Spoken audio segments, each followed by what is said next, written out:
He had kept his secret for 35 years. Through cattle drives and blizzards, through the deaths of his parents and the silence of an empty house, Colton Reeves had never let a single soul know the truth. He could not read one word, not a contract, not a grave marker, not even his own name on a deed. But on the coldest Tuesday in November, he walked through a schoolhouse door and sat in the very last row. And that one quiet act of desperation would unravel everything he had spent a lifetime hiding. Drop your city in the comments right now and hit that like button, because I want to see exactly how far this story travels before it's done. Stay with me. Every part of this matters. The snow started early that year. It came down from the mountains the second week of November, not in a gentle drift the way some poets like to describe it, but hard and sideways, the kind of snow that found every gap in a coat and every crack around a window frame. By the time Colton Reeves rode into Red Hollow that Tuesday evening, the main street was mostly empty. Sensible people were already indoors. Fires were lit. Suppers were on.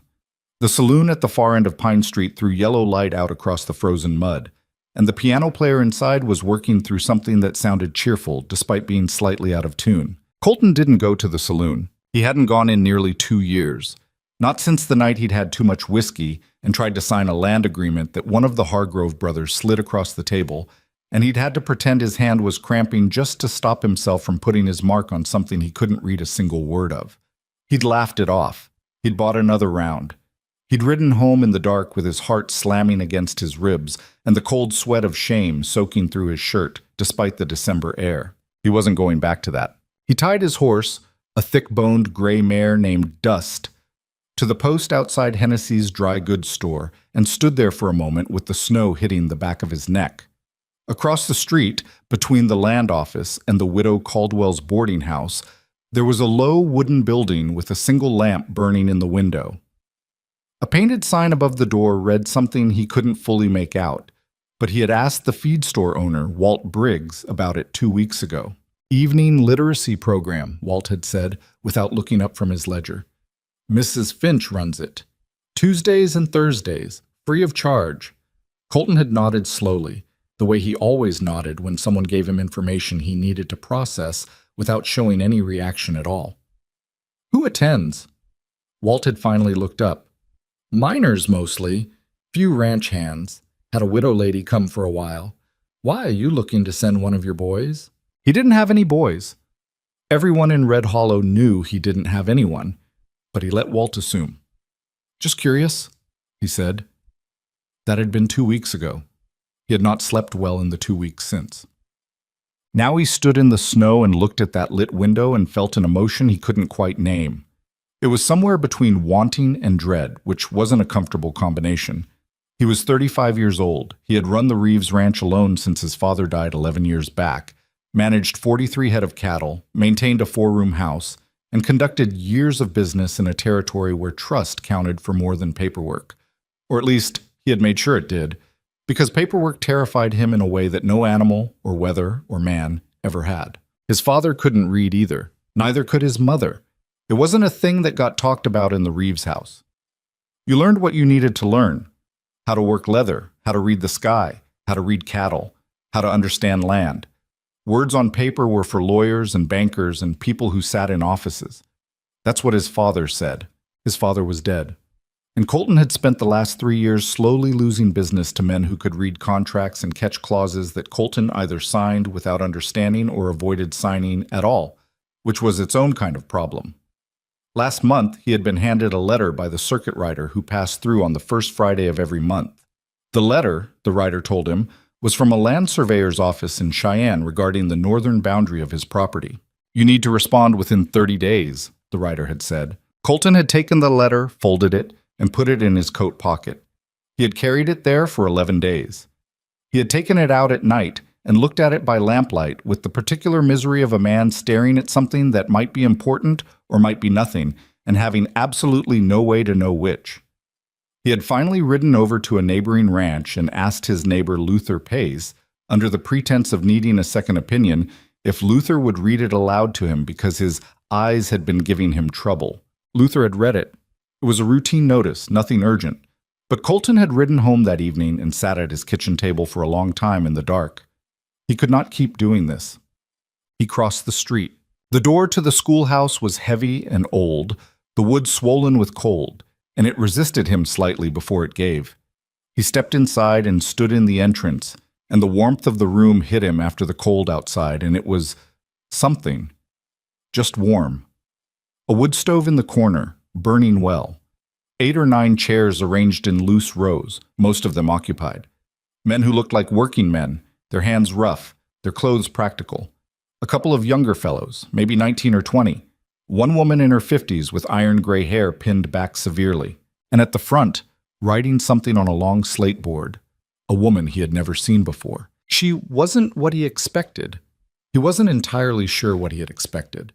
Someone old, he supposed, or severe, or dressed the way teachers in storybooks were always described. But Eleanor Finch looked to be in her early 30s, dark-haired, wearing a plain wool dress the color of pine bark. She was writing with a chalk stick, and she wrote quickly, which meant she wasn't thinking about the letters. She was just doing it, the way a carpenter hammers without watching his hand. There was something both impressive and quietly intimidating about that. She heard the door and turned. "Come in," she said. Not sharp, not especially warm, just even. "Close the door. There's a draft." He closed the door. He stood there with his hat in his hands, snow melting off his coat, and he felt approximately 10 years old. "First time?" she said. "Yes, ma'am." "Take a seat wherever you're comfortable. We're just reviewing the alphabet this evening before we move on to short words." She turned back to the board. "There's a primer on the chairs. Take one." He found a seat in his back row. The last chair, against the wall, where the shadow was deepest and the lamp on the front table threw the least light. He sat down with the careful deliberateness of a man trying not to make noise, which was something he was genuinely skilled at. He could move quietly. He had spent years cultivating it. The primer was a thin booklet with a brown paper cover. He opened it and looked at the first page and felt the familiar sensation. Not exactly blankness, because he could recognize some letters by shape, could read his own name and a handful of common words he'd memorized through years of necessity. But the letters in combinations, in patterns, swimming across the page, they didn't assemble into meaning. They never had. He held the book and kept his face neutral. Eleanor Finch had been teaching the evening literacy class in Red Hollow for 14 months. She had come to the Wyoming Territory from Pennsylvania 3 years before that, initially to teach at the town's day school, which served the children of Red Hollow and several outlying homesteads. She was good at it, the teaching. Not in the way that got written about, the sentimental way with speeches and dramatic breakthroughs, but in the practical way that got results. She could identify exactly where a child's understanding was breaking down, could explain the same thing 6 different ways until one of them worked, and she had a kind of patience that wasn't passive. It was active. It watched and waited and then moved at the right moment. The evening class had been her own proposal. She'd gone to the town council with a letter she had written herself, outlining the economic and social arguments for adult literacy education. The council had been skeptical, as councils generally were. Amos Pruitt, who owned the mill and considered himself Red Hollow's primary intellectual authority, despite having read perhaps 4 books in his adult life, had asked whether it wasn't demeaning to grown men to sit in a schoolhouse learning what children learned. Eleanor had looked at him evenly and said, "That depends on whether you think learning is demeaning, Mr. Pruitt. I don't." They'd given her the schoolhouse on Tuesdays and Thursdays. 14 months in, she had helped 11 adults learn to read with varying degrees of proficiency. 3 of them had moved on to doing their own record keeping.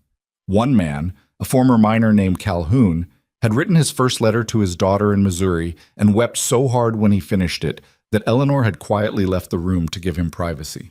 She thought about that letter a lot. That was why she kept doing this.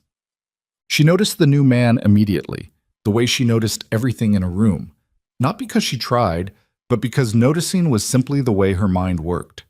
He was large, which made him hard to miss, broad through the shoulders with the weathered look of someone who worked outside in all seasons. His hands on the primer were big and scarred in the particular way that ranch work produced. He was probably around her own age, maybe a few years older. He sat in the last row, against the wall, in the shadow. She had seen that before. Almost every new adult student did some version of it, sat as far back as possible, tried to disappear, opened the primer and stared at it in a way that was slightly too still, slightly too careful. There was a specific quality of stillness that shame produced. She recognized it the way a doctor recognized a particular kind of pain around the eyes. She didn't call on him that evening. She didn't look at him more than she looked at anyone else. She went through the lesson, letters, sounds, a few simple words, and she watched her existing students without making a performance of it, and she let the new man sit in his shadow and breathe. At the end of the class, she said, "Good work tonight, everyone. Same time Thursday. Practice what you can in between." The other students gathered their things and filed out with the easy familiarity of people who had been coming for weeks. The new man was the last to get up. He set the primer on the chair carefully, as though he was uncertain whether to take it.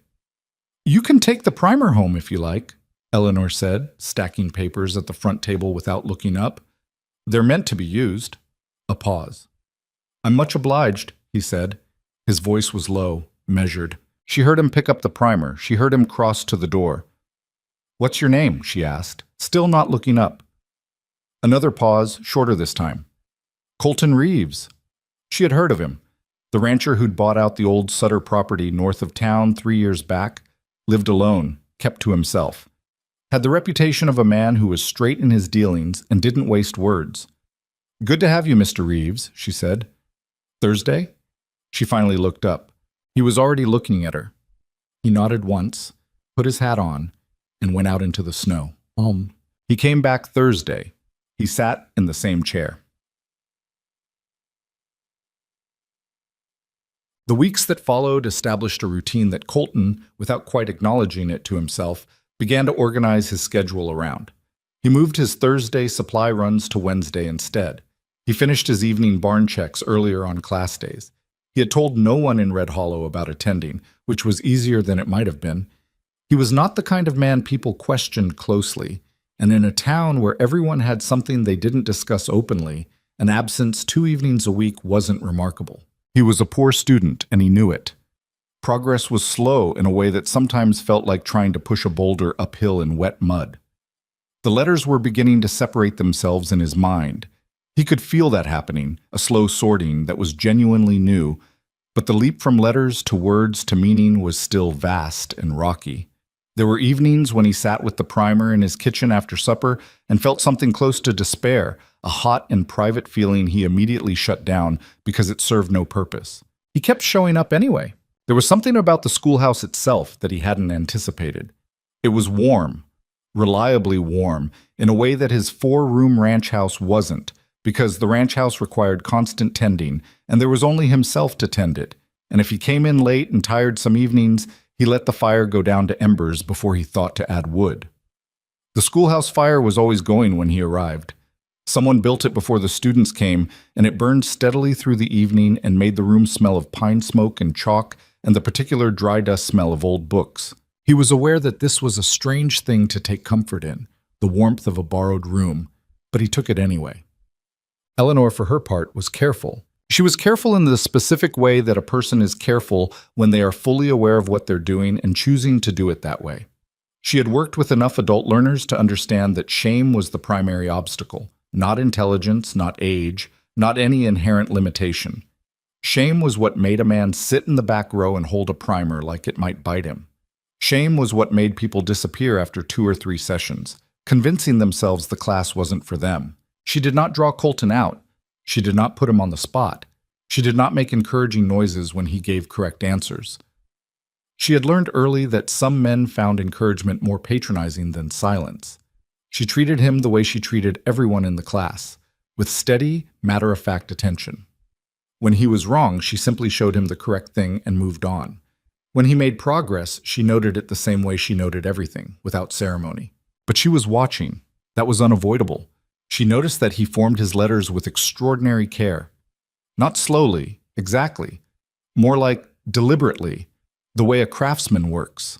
Every letter was an effort of concentration, and the letters he produced were more precise than those of students who had been coming for months. There was an attention to it that interested her. She noticed that he stayed late on the evenings when it stormed. The first time she assumed it was simply the weather, sensible enough to wait out a heavy snow before riding back to the ranch.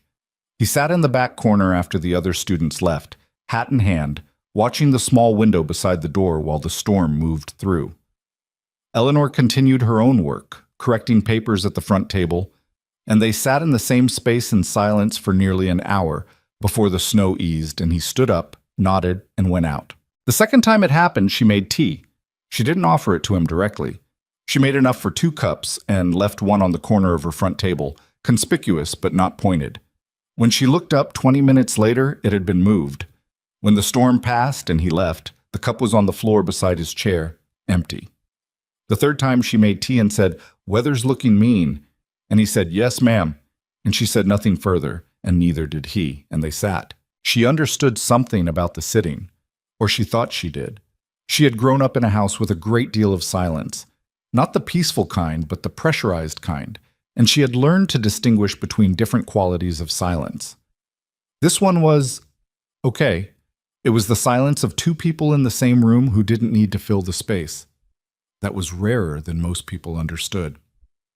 It was on the 4th Thursday of December that she discovered the poetry. She had been returning a stack of primers to the shelf at the back of the room.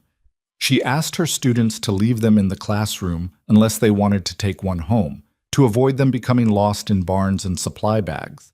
And she found one primer that was slightly different from the others. Not a primer at all, she realized when she picked it up. It was a thin volume, its cover worn smooth by handling, the title and author barely legible on the spine. She tilted it toward the lamp. Leaves of Grass. Walt Whitman. She knew the book. She had her own copy in her rooms at the boarding house, had read it enough times that certain passages had worn grooves in her memory. It wasn't exactly surprising that a copy should exist in Red Hollow. Books traveled with people, even here. But this book had been tucked behind the primers with a kind of deliberateness, hidden but not thrown away. She opened it. There was no name inside, no identifying marks. But there were pages that had been read. She could tell from the wear patterns, the way certain pages fell open more easily, the small, ghostly indentations on passages that had been touched many times. She read a few of those passages and felt something she didn't fully name.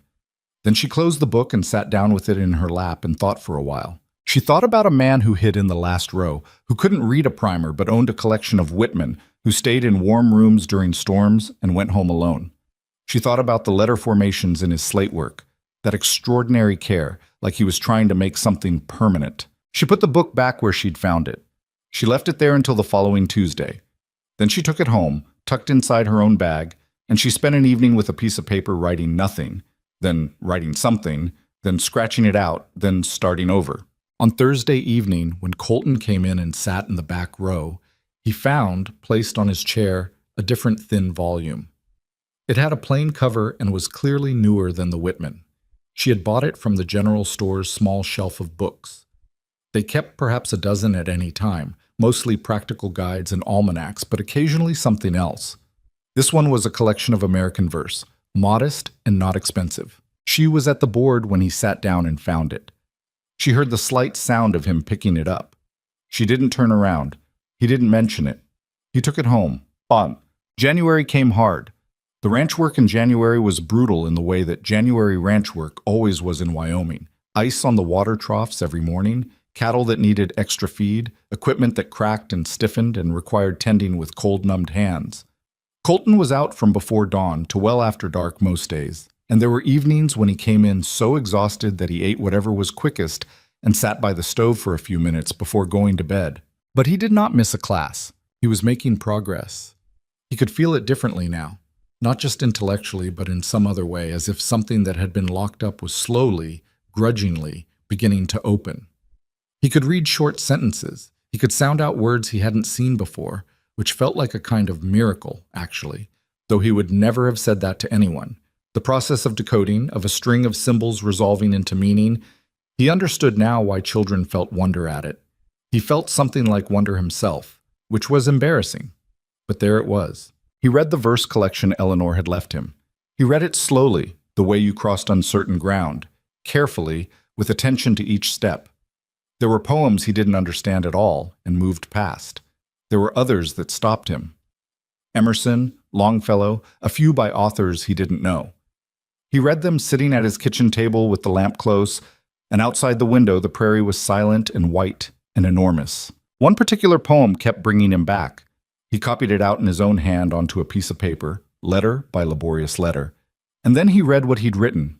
And something in the combination of his own awkward handwriting and the poem's words, about a man who had traveled a long road and arrived somewhere he didn't expect, did something to him that he didn't know how to account for. He folded the paper and kept it in his coat pocket. He had been attending class for nearly 8 weeks when he left the slate behind. It wasn't carelessness. He was not a careless man. He had gathered his things and walked to the door and paused because Walt Briggs had happened to be passing and had stopped to ask him about the spring cattle market, and by the time that conversation was finished, he was thinking about cattle and not slates, and he rode home without it. He realized when he was halfway back to the ranch, 10 minutes out of town in the dark. He debated going back, decided against it. It was just the practice slate. He had his own paper and pencil at home. He would collect it Thursday. Must. Eleanor found the slate the next morning when she came in to open the classroom before the day school began. She almost put it in the storage box without looking at it. She picked it up and was turning to the box, and then she stopped. Because even at a glance, even without meaning to read it, she could see that it was not the lesson work she would have expected. She looked at it properly. Her name, Eleanor, written in Colton Reeves's careful, effortful hand. Eleanor. And written again beneath that, slightly different. And again. And again. The slate was covered, top to bottom, edge to edge, in repetitions of her name. Some were more confident than others, some were practiced, some were the early hesitant versions of a man still mastering the letters. But there were dozens of them, filling every available inch of the slate, written with the same extraordinary attention he brought to every letter, as though he had been at it for the entire class period and possibly longer. She stood in the empty schoolhouse and held the slate and looked at it for a long time. Her first sensation was something sharp and strange that she didn't immediately have a word for. Her second sensation was the recognition that her hands were not entirely steady. She set the slate down on the front table. She sat down in the chair behind the table. She looked at the wood stove, which was cold and dark at this hour. Outside the window, the January light was thin and gray. She thought about what it meant that a man had spent an evening writing her name over and over in the careful and laborious way that she knew this was laborious for him. She thought about the Whitman. She thought about the teacups. She thought about the storms. She sat there for a while. Then she picked up a piece of chalk. She thought for another moment, a shorter one. Then she wrote beneath the last iteration of her name, in her own quick and practiced hand, "I have seen you. From the very first night, I see you." She set the chalk down. She looked at what she had written. She left the slate exactly where it was, in the center of the table. She went to unlock the front door for the day school. Colton arrived Thursday evening later than usual. There had been a problem with one of the water lines on the north pasture, and fixing it had taken most of the afternoon, and he'd ridden in with ice in his beard and his hands aching inside his gloves. He'd half considered not coming, but the thought of not coming produced an immediate contrary reaction. The way telling yourself not to think about something makes you think about nothing else. He came in and nodded at the other students who were already there, and went to his back chair and was sitting down when he realized the slate was on the front table. He went still. He crossed to the front table, which he never did before the class started.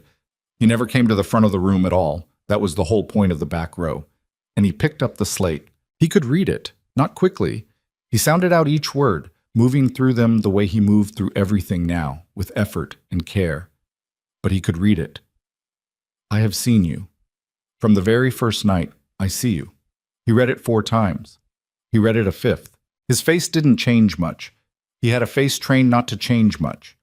But something happened behind it, something that would have been difficult to describe with any precision. Something that was, if he was going to be honest with himself, the sensation of a door opening.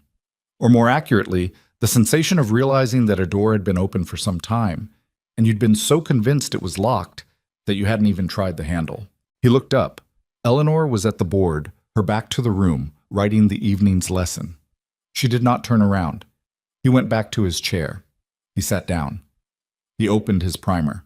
For the entirety of that class, his concentration was approximately a quarter of what it usually was.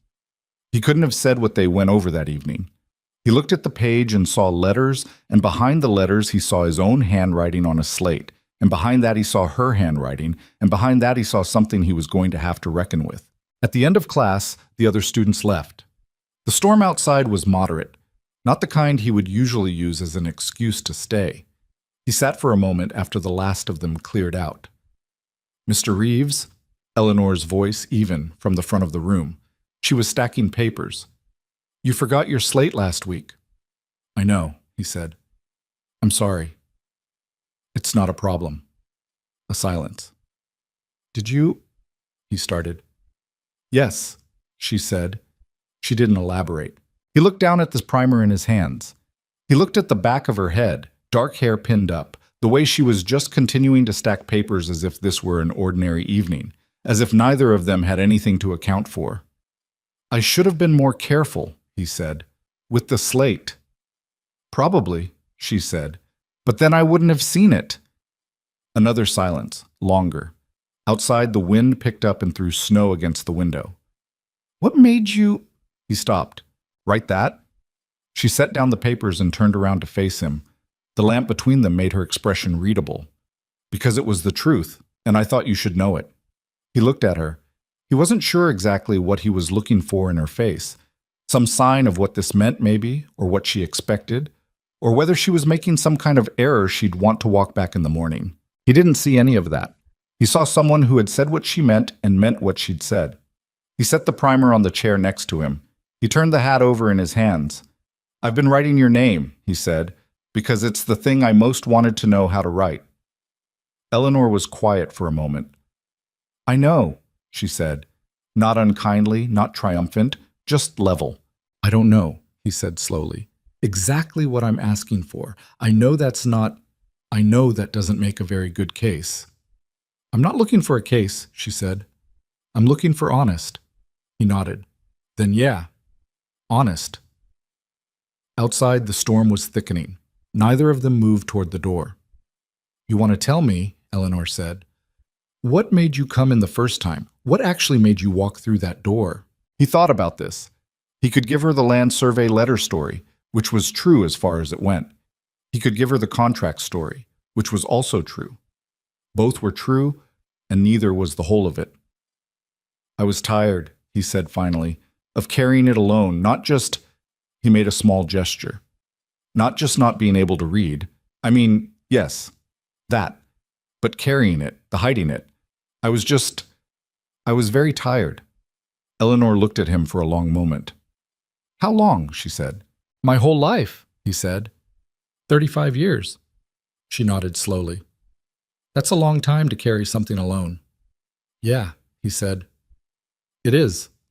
The fire in the wood stove ticked and settled. The snow hit the windows. They stayed where they were, him in the back of the room, her at the front, and neither of them felt any particular need to close the distance immediately, because something had already been closed. Something had already quietly shifted. "Thursday?" he said, eventually. "Thursday," she said. He put on his hat. He picked up the primer. He walked to the door and pulled it open to the cold, and turned back once. She was already turned back to her papers.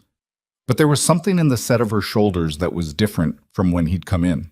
He went out into the snow. He rode home with the wind at his back and the prairie around him enormous and silent under its white cover. And for the first time in as long as he could remember, the silence of the ride home felt less like an absence and more like space, just space. Room for something. He didn't know what that something was, not yet. He wasn't a man who named things before they were ready to be named. But he came inside and lit his lamp and took off his coat, and he found, in his coat pocket, the paper with the copied-out poem. He sat down at the table and read it, slowly, the way he read everything. He understood it a little better than the first time he'd read it.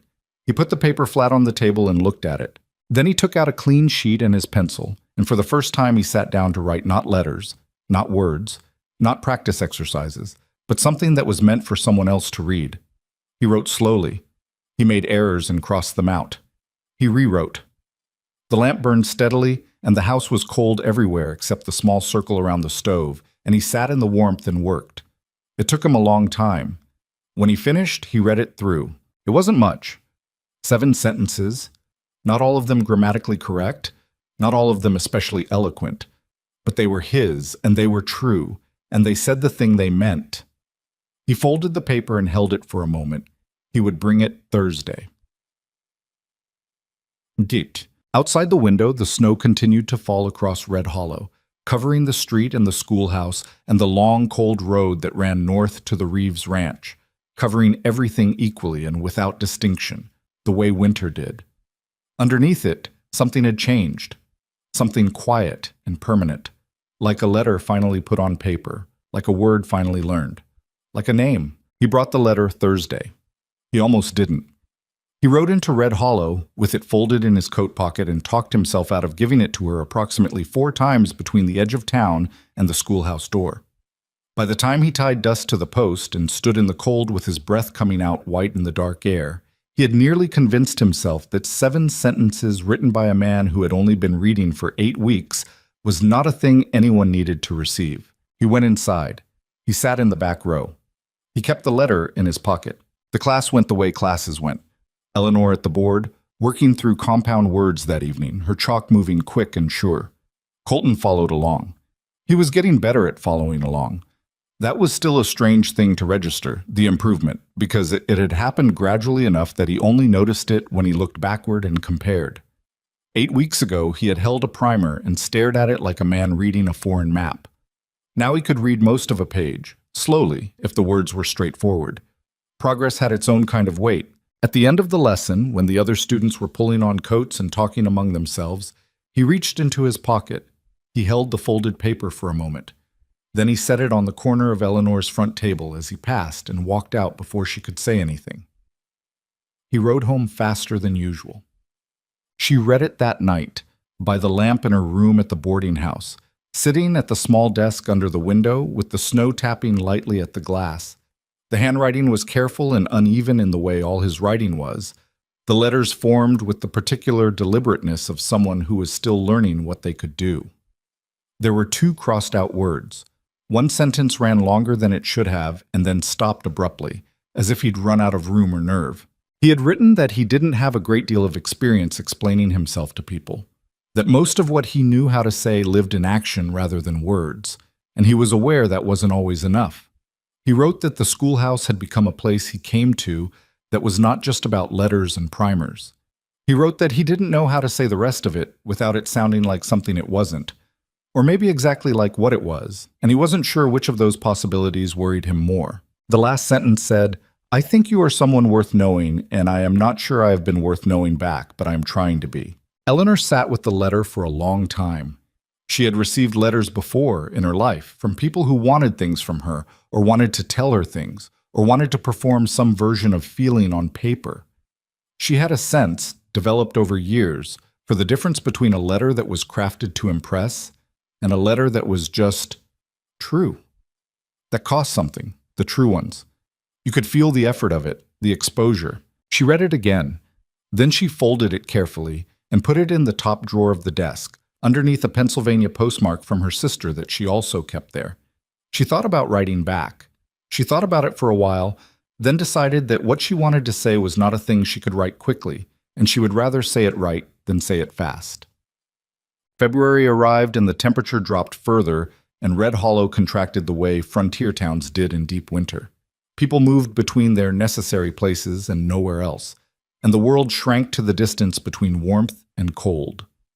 But the schoolhouse stayed open. Eleanor never canceled a session for weather, which was a source of mild astonishment to her students, some of whom had ridden in through conditions that would have given any reasonable person pause. "You don't close for blizzards?" One of the younger students, a ranch hand named Pete, had asked her back in October. "I close when no one can physically reach the building," Eleanor had said. "That hasn't happened yet." It hadn't, though February tested the proposition. Colton had begun to stay after class with a frequency that no longer required a storm as justification. It had happened gradually, the way most things between them happened, without announcement, without any particular conversation establishing it as a pattern. He simply sometimes didn't leave immediately, and she sometimes continued working at the front table rather than suggesting the room needed to be closed, and after a while it was just a thing that occurred on certain evenings. They talked, not constantly, and not about large things at first. He told her about the cattle operation in the practical terms of someone explaining work they understood deeply. The weight calculations for feed, the way you read weather by the behavior of animals, the particular misery of a frozen water line at 4 in the morning. She listened the way she listened to everything, completely, which he noticed because most people didn't listen that way. Most people listened just enough to find their entry point. She told him about Pennsylvania, about the school where she'd taught before coming west, which had been a larger and better funded institution than anything in the territory, but had also been run by a board of men who had clear ideas about what a woman teacher should and shouldn't do, and who had made those ideas known frequently and without apology. She told him she had come west partly because of a job offer, and partly because she had wanted, she said, to be somewhere with more air. More air, he repeated. Less, she made a gesture with her hand that suggested compression. Less of other people's ceilings. He understood that. He said so. She looked at him the way she sometimes did, with that particular attention, and he recognized it now as a form of acknowledgement. She was marking that he'd said something real. "Can I ask you something?" he said one evening in late February, the two of them on opposite sides of the room as had become usual, her at the front table, him in his back corner chair, though he'd pushed it out from the wall somewhat. Progress. "You can always ask," she said. "Why the evening class? Why not just the day school?" She considered this. She set down the paper she'd been marking. "Because the children will learn to read regardless. The system exists for them. It's imperfect, but it exists." She looked at the lamp for a moment. "The adults who can't, there's no system for them. There's just shame and workarounds and a lifetime of managing something that shouldn't have to be managed." She paused. It seemed more urgent. He was quiet. "Did it feel that way?" she asked. "Urgent?" "Every day," he said, flat and simple. "For years." She nodded once and picked up her paper again. That was the thing about Eleanor Finch. He was learning. She didn't linger on the significant moments any longer than they required. She acknowledged them and moved on, which was completely different from ignoring them. He had spent his life around people who either made too much of things or avoided them entirely. The middle ground she occupied, the direct engagement followed by the quiet continuation, was something he found himself adjusting to and, gradually, depending on. She wrote him back in the first week of March. She left the letter on his chair, the back chair, which she had to walk to the very rear of the room to reach. She did this before the other students arrived, so the letter was there when he came in and sat down. He picked it up, read the outside, just his name, written in her quick, clear hand, and put it in his coat pocket to read later. He read it that night. It was longer than his letter. She wrote the way she spoke, directly, with more precision than warmth in the word choices, but warmth underneath them somehow anyway. She wrote that she had come to Red Hollow because she needed distance from a life that had become too small, and that she had not expected to find anything here that she hadn't carried with her, which was a way of saying she had not expected to be surprised. She wrote that she was not a person who attached easily, and that she was aware of this about herself and considered it largely a permanent condition at this point, which was neither complaint nor apology, just information. Then she wrote, "I have noticed, since you've been coming to the class, that the back row no longer feels like the right distance. I am not certain what to do with that. I thought you should know that I'm not certain, because I would rather you know the true thing than a simpler version of it." He read that paragraph 3 times. He read it the way he'd read the poem, carefully, making sure he had the meaning right, not moving on until he was sure. The true thing, rather than a simpler version of it. He thought about that for a long time. March brought a slight moderation in the temperature. Not warmth exactly, but the suggestion of warmth, a quality to the afternoon light that was different from January's flat gray. The days were getting longer. Colton noticed this on the ranch the way you noticed anything that affected the work.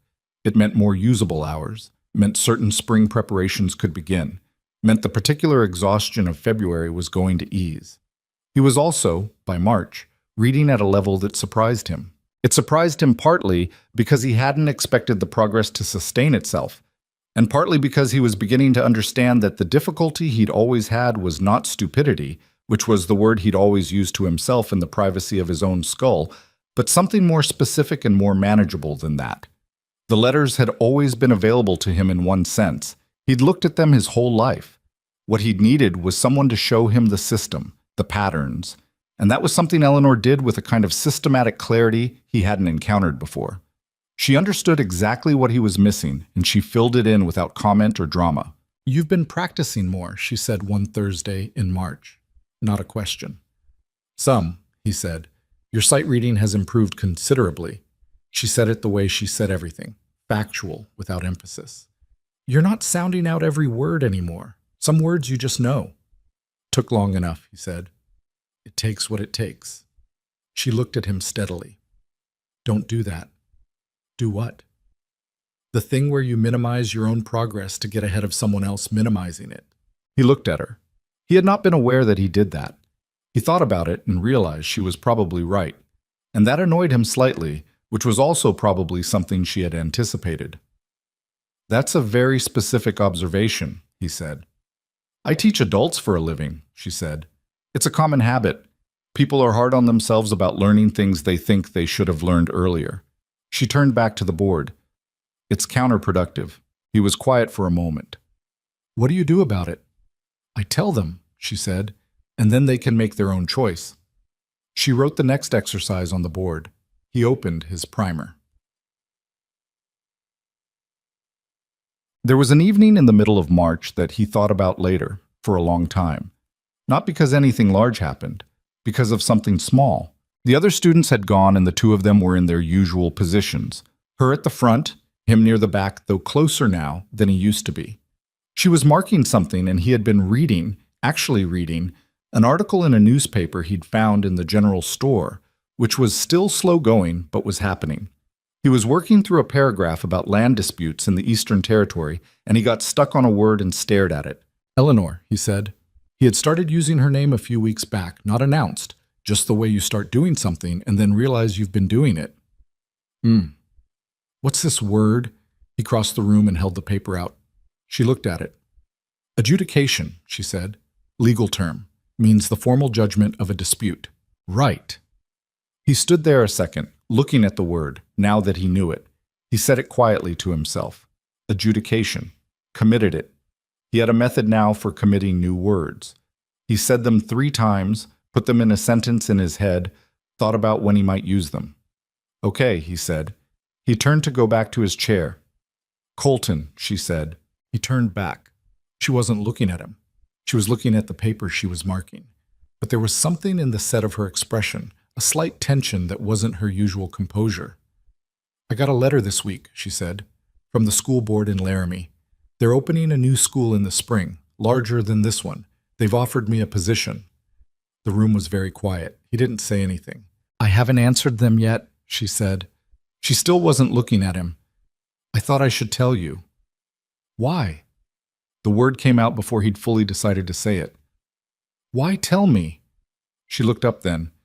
"Because you wrote me a letter in February that said you were trying to be worth knowing. And I thought if that was still true, then you should know this is a thing I'm thinking about."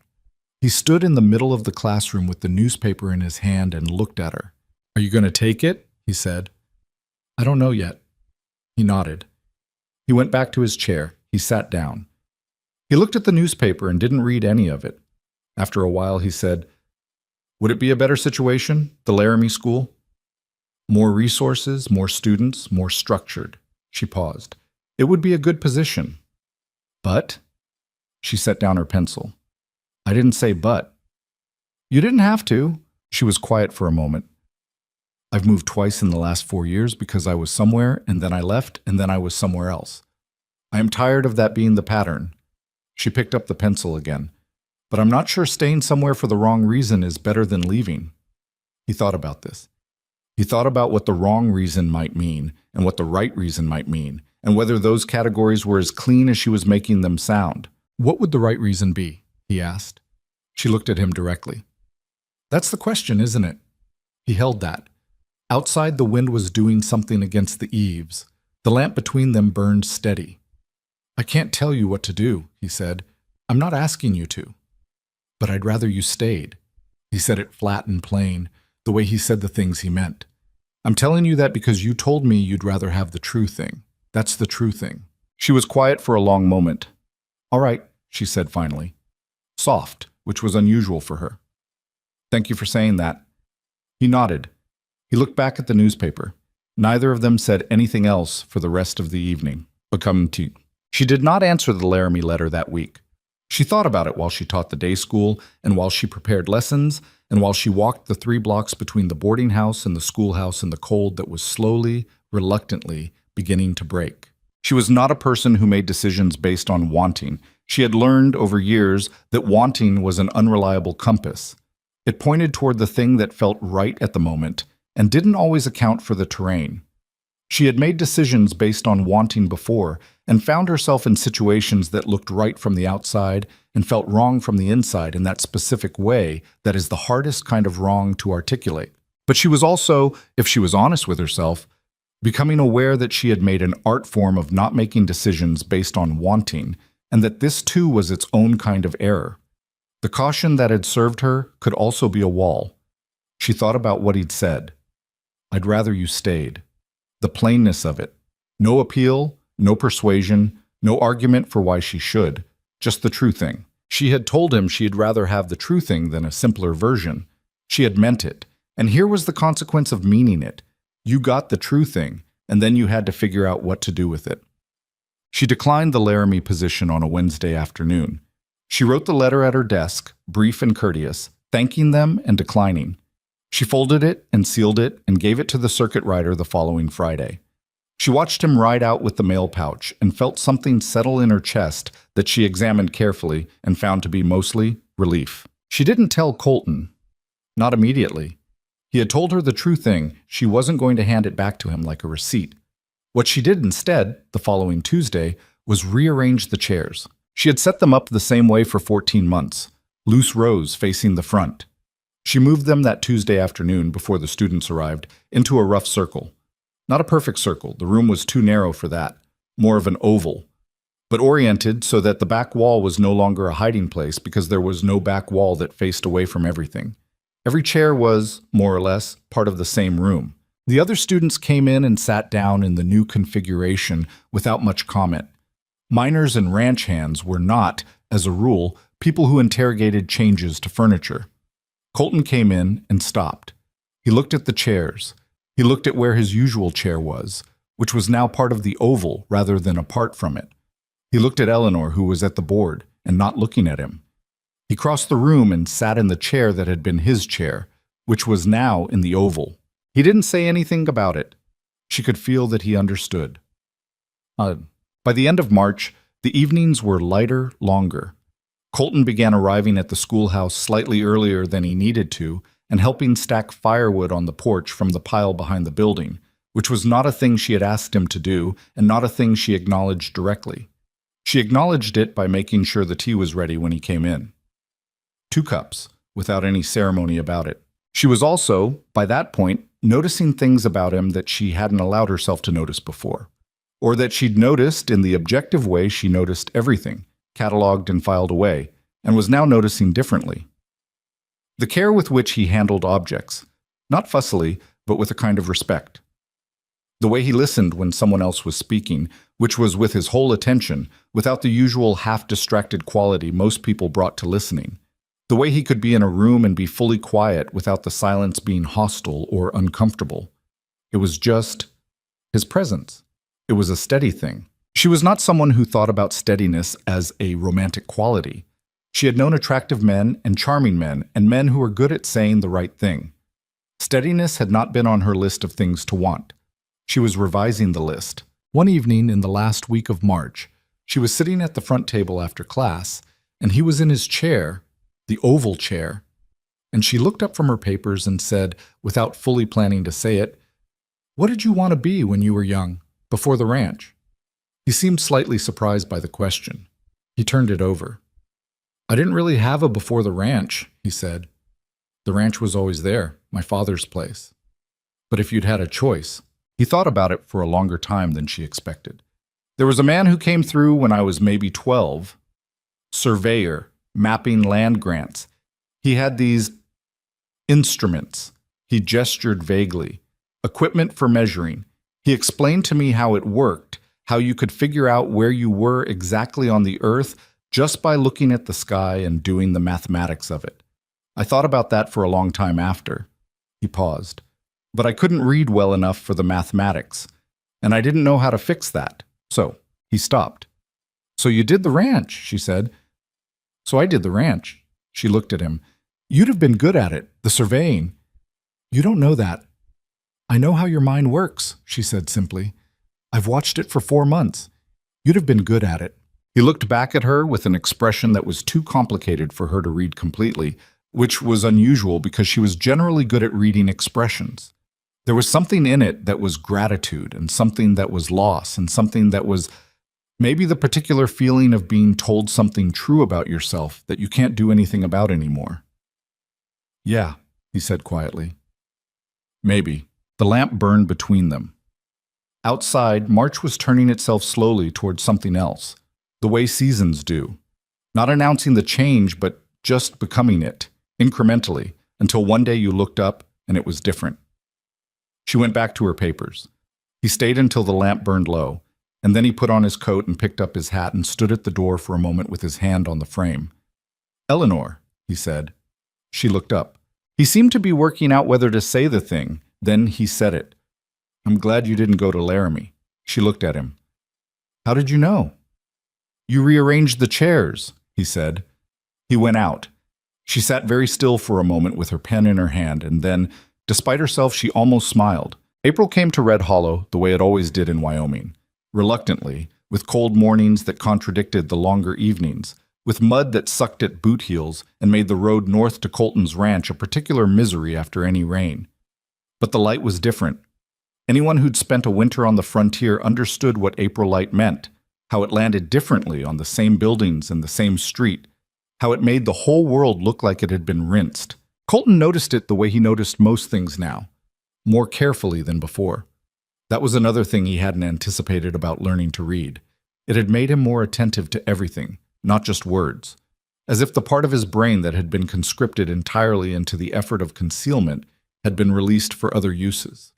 He found himself looking at things longer, the way morning light hit the frost on the fence posts, the particular brown gold of the prairie grass coming back through the snow melt, small things he had moved through for years without stopping to register. He was reading the verse collection she had given him, still, but differently now. He had moved through it front to back and was working through it again, more slowly, stopping at the poems that complicated themselves when you came back to them. There was a Longfellow poem about a ship, the building of it, the slow work of it, the years of craft before the thing could do what it was meant to do. And he had read it now perhaps a dozen times, and each time he found a different line that felt like it was addressed specifically to him. He was aware that was probably how good poems worked, that everyone who read them found their own door in, but it still felt personal in a way that embarrassed him slightly. He had not mentioned the poetry to Eleanor. He had not mentioned it because it seemed like too much, or maybe too little. He wasn't sure which. What he knew about her and poetry was her knowledge of the Whitman, that she'd left it where he would find it, which was its own kind of communication. But he had never heard her speak about poetry directly, and there was a version of himself that didn't want to bring it up because it felt like something he carried privately, and private things had their own value simply in their privacy. But he was also, by April, becoming aware that the category of things he kept private was shrinking, not because anyone was taking them from him, because he was choosing, slowly and with difficulty, to let certain things out. The town had started talking. He was aware of this before he had direct evidence of it, because he was practiced at reading the weather of social situations, even if he'd spent years pretending not to. It was the particular quality of a silence when he walked into the feed store, a half-second longer than normal, before Walt Briggs said good morning. It was the way Luther Pace's wife had looked at him at the general store, the look that was a little too carefully neutral, which meant she'd been talking to someone about something and was trying not to show it. He didn't ask. He wasn't going to ask. If people in Red Hollow wanted to discuss how Colton Reeves spent his Tuesday and Thursday evenings, they were going to do it regardless of what he said. What he cared about was whether it reached Eleanor in a way that made her position uncomfortable. She was a teacher. Teachers occupied a specific social role in a frontier town. trusted and watched simultaneously, given authority, and simultaneously held to standards that most of the people enforcing those standards didn't hold themselves to. It was a particular kind of pressure that he had not fully considered when he'd first walked through that schoolhouse door, and he thought about it now with the specific guilt of a man who has been thinking primarily about himself. He raised it with her directly on a Tuesday evening in the second week of April. The other students had gone. It was one of the milder nights they'd had, the temperature above freezing for the first time in months, and the door had been left slightly ajar to let in air that smelled of mud and pine and something that wasn't quite spring but was headed there. "People are talking," he said, "about me coming here." Eleanor was at the board erasing the evening's lesson. She didn't stop erasing. "People talk about everything in a town this size," she said. "That's what towns this size are for. It's different when it's about a woman teaching on her own." She set down the eraser and turned around. Her expression was not defensive, which was the expression he might have expected. It was more like she was examining the problem the way she examined most problems, from the outside first. "Has anyone said something to you directly?" she asked. "No, not directly." "To me neither." She crossed her arms, not angrily, just thinking. "Then right now it's speculation, which is different from complaint. If someone brings a formal objection to the school board, I'll deal with it then." She looked at him steadily. "I'm not going to preemptively shrink myself based on what people might be thinking." "I know that," he said. "I just wanted you to know I was aware of it." "I appreciate that." She held his gaze. "Are you worried? About yourself?" He almost laughed. "No." "Then we're fine." She turned back and picked up the eraser again. "I've managed worse than small-town gossip, Colton. I managed a school board in Pennsylvania." He thought about what she'd told him about that school board. "Yeah," he said. "I guess you did." It was in the third week of April that he left the slate behind. He had stayed later than usual that Thursday. It had not been a storm night. The evening was clear and cold and bright with stars. But they had gotten into a conversation about land surveys that had gone longer than either of them planned, starting from the poem he had finally, awkwardly, mentioned in the course of explaining why he'd been rereading certain sections of the collection, and the conversation had moved through poetry to mathematics to the surveyor he'd described in March. And by the time he registered how late it had gotten, he was pulling on his coat in a hurry and thinking about the North Pasture check he needed to do before daylight, and he rode out without the slate. He realized it before he was out of town this time, but he was already late and he told himself he would pick it up Thursday. He didn't go back. Eleanor found it the next morning. She found it the same way as before, carrying it to the storage box, glancing at it, stopping. But this time she did not stand still for a long time. She sat down immediately, in the nearest chair, which happened to be one of the oval chairs, and she looked at the slate in her lap and felt something move through her that she couldn't fully categorize. Her name was on the slate, the same as before, Eleanor, written over and over in his careful hand, filling most of the surface. That much she had half expected, in the way you anticipate the thing you've been trying not to think about. But there was something else on this slate. Beneath the repetitions of her name, in smaller, more tentative letters, he had written something that wasn't her name. She sounded it out, though she didn't need to. She read fluently, had since childhood. She sounded it out anyway because she needed a moment. Stay. Written once, beneath everything else. Just that one word. Stay. Eleanor sat in the oval chair in the empty schoolhouse with the morning light coming sideways through the small windows, and she held the slate and did not move for quite some time. She had declined the Laramie offer weeks ago. She had made her decision. But she had not made it publicly, and she had not made it in direct response to him. And there was a difference between a decision you made for your own reasons and a decision made visible to the person who might have influenced it. She thought about what it meant that he had written that word and not said it. He was a man who chose his words very carefully precisely because he used them so deliberately. Every word he wrote still cost him something, and she knew that even as his reading improved, his relationship to written language carried the weight of all the years before. He did not write casually. He did not write things he didn't mean with his entire serious, weathered, private self. Stay. She sat with it. She turned the slate over in her hands and sat with it. Then she picked up the chalk. She wrote beneath the stay, in the space below his word, I already have. She set the slate back where she'd found it, centered on the front table, exactly where he would see it when he came in Thursday. Then she went and unlocked the door for the school day and stood in the doorway for a moment in the April morning and breathed the cold air that smelled of mud and distant pine and felt something that was uncomfortable and large and not entirely welcome. And also, underneath all of that, something that was very close to certainty. Well, Thursday came slowly. Colton was aware of this in the way that time becomes noticeable when you are waiting for something, which he hadn't been doing consciously but apparently was doing anyway, because Wednesday felt approximately 2 days long. He came in Thursday evening and saw the slate on the table. He walked directly to it. He didn't take off his coat or hat first. He picked it up and read what she had written and stood there with his coat still on and the cold of the ride still in his hands, and his face did something he couldn't control, which was unusual. He set the slate down. He took off his coat. He hung it on the hook. He sat down in his chair, the oval chair, which had been his chair for weeks now, close to the center of things rather than the edge.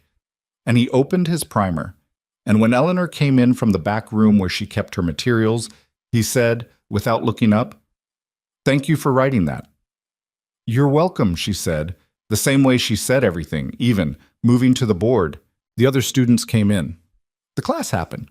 He paid attention to it mostly, which was its own kind of statement about where his mind was, that he could sit across from her after what was on that slate and still do the work. He was reading a paragraph from a newspaper article she'd brought in. She'd started using newspapers and practical documents in the last few weeks, moving them away from primers and into real materials, which felt important, felt like the difference between practicing a skill and actually having it. After the others left, neither of them addressed the slate directly. Instead, she made tea and he moved his chair closer to the front table, which was a thing he had been doing gradually over the past month, pulling it forward a few inches at a time. And by now it was close enough that the distance between them was just a table. "You've been reading the poems," she said. He looked at her. "How do you know?" "The way you referenced the Longfellow last week. You'd been sitting with it." She held her teacup. "Which one keeps you?" He thought about saying it was all of them generally, and she would probably know he was hedging, so he said, "The one about the ship, the building of it." She nodded, not like she was surprised. "The building of the ship." She was quiet for a moment. "What is it about that one?" He turned his cup on the table. "The patience of it, I think. The fact that it takes as long as it takes. You can't rush the wood into being seasoned. You can't rush the fitting of it." He paused. "I spent a long time being impatient with myself for not knowing how to do this, for being what I was." He looked at the table. "That poem is about something that can't be hurried and comes out right anyway." Eleanor was quiet for a moment that was not empty. "That's a better reading of it than most," she said. "I had time with it." "Yes." She turned her cup. "Colton, can I say something?" He looked up. "What you've done since November, the work of it, not just the reading, but the showing up, She stopped like she was editing herself. "You came in here in the worst seat in the room and you stayed every week regardless of what it cost you. That's not a small thing. I don't want you to hear that as something I'm saying to be kind. I'm saying it because it's accurate." He looked at her for a moment. "You said I shouldn't minimize progress." "I'm not talking about progress. I'm talking about character." He held that. He was uncomfortable with it, which she probably knew. He was a man who found it significantly easier to weather a hard thing than to be acknowledged for weathering it. "You're not easy to accept compliments," she said. "No," he agreed. "I know." She picked up her cup. "I'm going to keep giving them anyway." He almost said something, then decided not to, and looked back at the table. There was a particular feeling in the room that wasn't new exactly. It had been building for weeks, for months, in the chair rearrangements and the letters and the tea and the staying late. But it was more present tonight than it had been before, like a temperature change, like weather coming. He was aware of it the way he was aware of most things, specifically, and without quite knowing what to do about it. "Eleanor," he said. She looked at him. He had about 4 things he could say and he was deciding between them, which was not a natural mode for him, and she seemed to understand that something was happening because she waited without filling the silence, which was one of the things about her that he had cataloged months ago and never stopped being grateful for. "I'd like to take you somewhere," he said, not as... He stopped. "I mean, not for the class, outside of this." He gestured at the room. "If that's something you'd want." She looked at him for a moment. Just looking, not calculating, not performing consideration. Actually thinking. "Where?" she said. "The north pasture," he said. "There's a ridge line above it. On a clear day you can see—" He stopped again, aware he was about to try to describe something he didn't have the language for yet. "It's worth seeing." "When?" "Sunday, if it stays clear." She nodded once. "All right," she said. "Sunday." Saturday night he could not sleep. He lay in his bed in the ranch house and looked at the ceiling and thought about Sunday with the specific mixture of anticipation and anxiety that he associated with things that mattered. Not fear exactly. He had the ranch hand version of nerves, which was not the fluttery kind, but the quiet, bracing kind. The kind that kept you honest. He got up at 4 and did the barn work and the pasture check, and came back in and sat at the kitchen table with his primer, even though he didn't need the primer anymore the way he'd needed it in November. He kept it as a kind of practice, working through unfamiliar texts.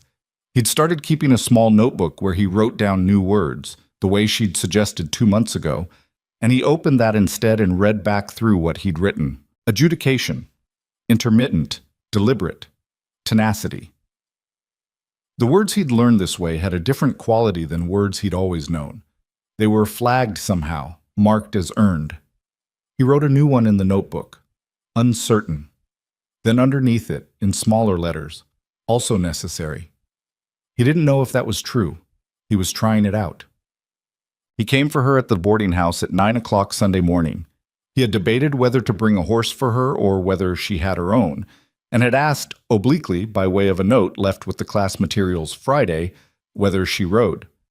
She had written back. She had started leaving brief notes in the schoolhouse materials, folded small, which he both read immediately and kept. Adequately. Not beautifully. He brought a horse for her. A bay mare named Clara, who was calm and had good feet and wouldn't do anything dramatic. He also brought, in the saddlebag, a tin of coffee he'd made that morning and 2 cups and a square of cornbread wrapped in cloth, because it was a 2-hour ride and it seemed like the practical thing. And he was a practical man, or was trying to use practicality to cover for the fact that he had thought about what she might want to eat on a cold April morning for an embarrassingly long time. She came out of the boarding house in her wool coat and a dark hat he hadn't seen before, practical boots, and she looked at Clara and said, "She's well-mannered." "Yes," he said.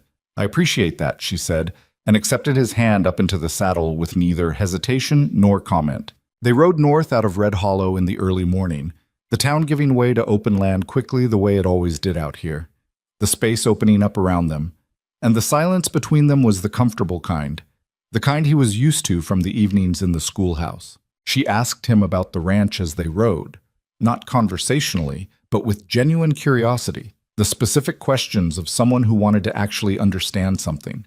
How many head did he currently run? How long was the growing season for his hayfields?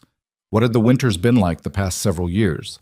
He answered directly, which was easier than he expected, because these were things he knew completely, and talking about things you knew completely required no performance. "You love it," she said at one point. He hadn't said that. "What makes you think so?" "The way you describe it.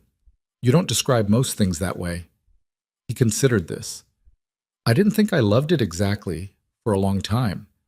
I thought I was just doing it because it was there." He watched the horizon. "But I think you're right. I think at some point when I wasn't paying attention, it became mine. Not just by deed."